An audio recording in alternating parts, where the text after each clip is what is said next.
Welcome, ladies and gentlemen, to Launch Tech USA Virtual ADAS Training. My name is Brandon Miller. I'm going to be your instructor today. Today we're going to be going over a front radar recalibration on a 2022 Volkswagen Atlas using our 3-in-1 radar stand. If you've not done so already, ensure that your tablet is properly registered, charged, and all downloads complete before attempting your first recalibration. Now that our tablet's properly registered, we're going to connect our SmartLink C VCI Vehicle Communication Interface into the OBD port of the vehicle. From here, let's go take a look at the tablet. Now that we have our X431 app open, this is our main home page. In the top left, we can auto-detect the vehicle, but for the purposes of ADAS recalibrations, we want to go to the second row down all the way to the left, ADAS. Select ADAS calibration. This ensures that we take a pre and a post scan. And now we're trying to connect to our VCI. Please ensure that the vehicle is in ignition on, engine off, what some may refer to as accessory mode.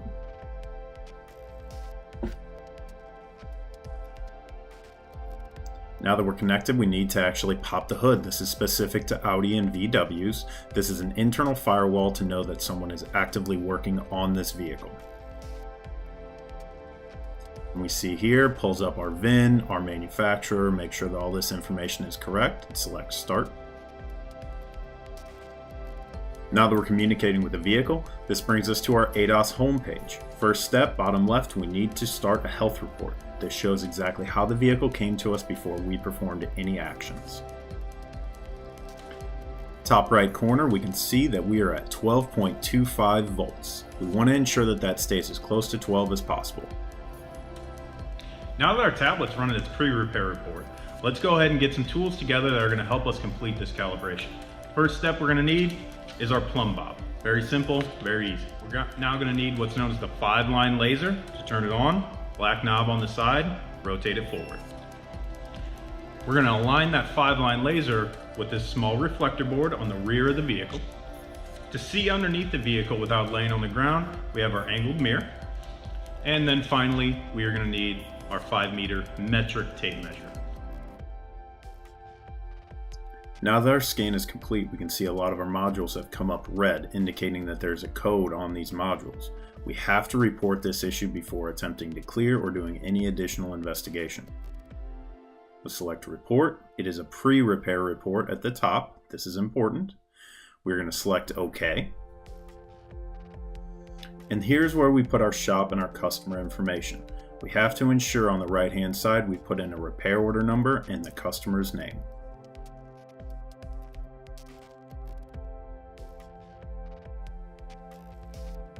As our report generates, it'll automatically be saved locally to the device. And we see all of our codes are brought to the very top and they're highlighted in red. Many of them are labeled as passive or sporadic. Every manufacturer labels their codes a little bit differently, but essentially this means a history code. They're all brought back to a low voltage on the key fob. While inspecting your pre-repair scans, you want to pay attention to anything labeled as ADAS on the right, as well as our power steering, ABS, and TPMS systems. These are the primary systems that could cause failed calibrations. Since these are all history, we're going to clear them out and get them out of our way.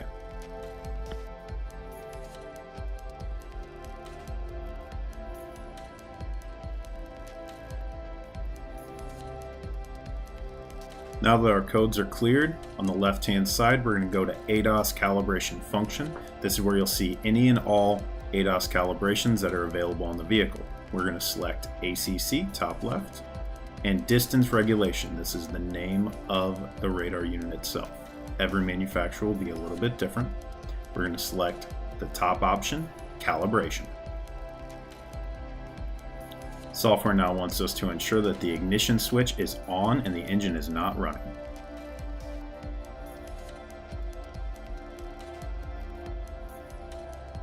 Wants us to verify once again if we are doing a static or a dynamic. We're going to select 1 for static. Now it needs us to determine where the radar unit is on the vehicle. This one is in the middle, option 2. And now we need to select what stand we're going to use. ADAS radar 3-in-1. Now it presents us with our setup instructions. Please pause at any moment to read these instructions fully. We're starting at the rear of the vehicle. We use our plumb bob suspended through the center of our emblem, hang it down to the ground, and we're going to place our reflector board right at the center of that plumb bob mark.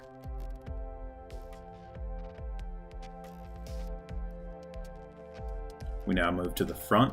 We're going to repeat that step with our plumb bob, hang it right through the center of the emblem, and set our point to the front.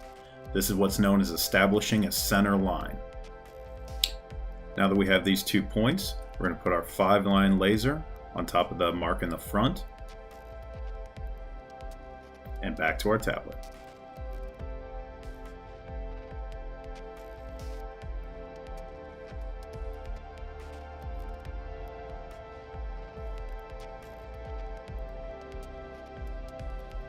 Now that we have our plumb bob points in the front and rear, we need to align these 2 marks. Note, red laser dot comes out of the middle of the 5-line laser. Put that in the center of your point. Use your angled mirror to see underneath the vehicle. We'll select V on the top of the laser to turn on another vertical line and align the 2 points. Now that we have our center line, we need to make a point and extend that center line out. To do so, we use our metric tape measure, and our distance needs to be 1,300 millimeters from the front bumper.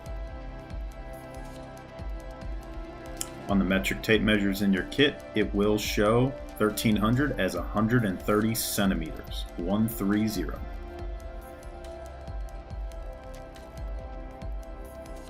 Now we need to place our stand on point Y2.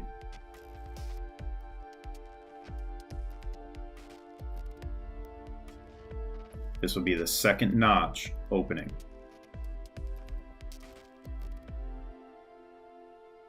Now that our stand is placed, we need to attach our adapter as well as our ACC plate.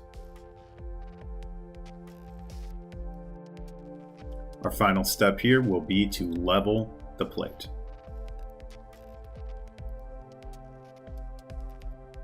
First, we need to install our adapter, 2 dowel rods hooked right to the top of the stand. Same principle here, attach your plate. Now using the 3 adjustment legs on the bottom, we're going to adjust front, back, left to right. I always recommend you do your front to rear adjustments first. And as we can see, perfectly level, ready for our next step.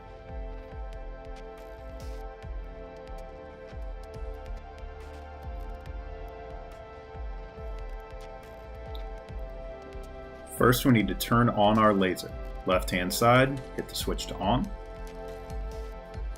This laser is going to shoot out through the center of our plate. We're going to loosen the knob, press the right button on the side, set our height, and lock it in. And as we can see on the vehicle, we're going to do a little fine tuning, make sure we're right in the center of that module.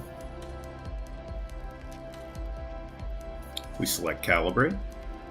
Ensures that our stand is set.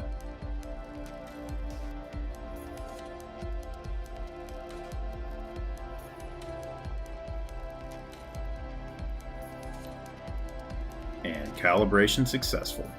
Definitely want to take a screenshot of this right next to our green VCI icon.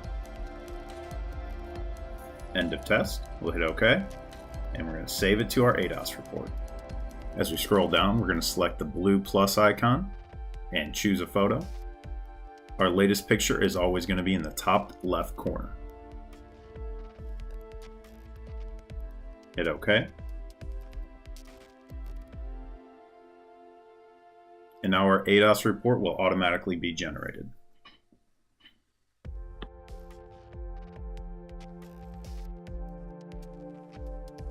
Once our ADAS report is generated, it reminds us with a little pop-up to run your post scan. We want to make sure that it says success, our screenshot has been added. We can back up and run a health report. Start scanning. Now that the computer's doing all the work, now's a good time that we can start collecting up all of our tools just so nothing gets run over. And we see our distance regulation still has lingering code. This is normal. Perform an ignition cycle, clear the code. We need to now generate our post repair. Change it to post. We'll hit OK. And now we will select Add in the bottom. That's our pre-repair on the bottom in our ADOS report. Hit OK. If we wanted to put in insurance information, we could. Now that our combined report has been saved successfully, we can scroll down. ADOS is always brought to the top, success, and our pre and post repair are next to each other to show exactly how the vehicle came in as well as how it's leaving. If we wanted to add a customer's signature, we could. Hit submit. And now we need to share the document. Bottom right hand corner, share. I highly recommend using either Gmail or Google Drive. We will back up from this screen, 3 dots in the top right corner, end our session. And don't forget your VCI. On to the next vehicle. Okay guys, so we got our first static radar recalibration complete. I want you guys to know that not every radar recalibration will be this simple. Many of them will require what's known as a physical adjustment to zero it in. This little tool comes in your kit. Do not lose this. This is a specialty tool. It is used for adjusting the pins on the radars. Another quick little tech tip for radar recalibration, ensure that you have a digital inclometer or a digital angle finder. It will help troubleshooting a lot. As always guys, the best way to learn is to actually get out and do it. Let's get out there, work on some cars, recalibrate some front radars, some blind spots, really dive in deep, pay attention to what you're seeing. Every car is going to be a little bit different. Every car is going to be a little bit strange to you at first. Take your time. Pay attention to the instructions. Pay attention to actually what you're doing to set these implements up. As always, guys, be safe out there. We'll see you guys next time.